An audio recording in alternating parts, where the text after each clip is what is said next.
أهلا بكم إلى تفاصيل النشر. موجة حر منتظرة في المغرب ابتداء من يوم الثلاثاء إلى غاية يوم الجمعة المقبل. مديرية الأرصاد الجوية تتوقع أن تتراوح درجات الحرارة ما بين 40 إلى 46 درجة في الأقاليم الجنوبية وسوس والجنوب الشرقي، على أن تصل إلى 43 درجة بسهول تادلة والحوز والرحمنة.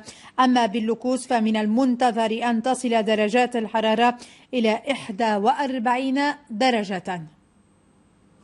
في أجواء ساخنة كهاته لنا أن نتصور كيف يقضي مثلا الصائم يومه في الراشدية. أسر تفضل الإفطار في الهواء الطلق، ونهارا عين زرقاء المسكي متنفس طبيعي، كما سنتابع في هذا الروبورتاج لعمر أجرري وحسن سكوري.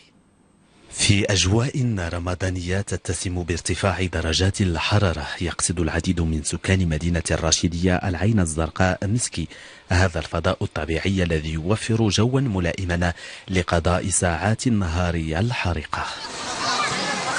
عشان كيخرج كيبدا الروتين، كيجي لهاد العوينه، يعني كيستنشق هواء بارد، هذا كيبدل الجو، يعني مزيان.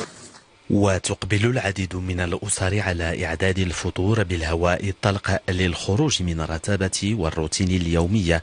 وجبة الفطور بهذا المكان لها نكهة خاصة.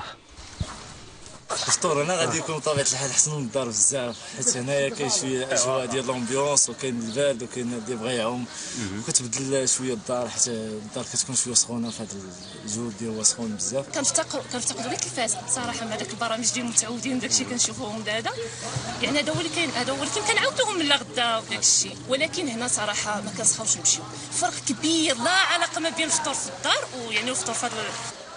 ويستقبل هذا المقهى المعروف بهذا الفضاء الزبناء الراغبين في تناول الفطور في جو طبيعي ساحر.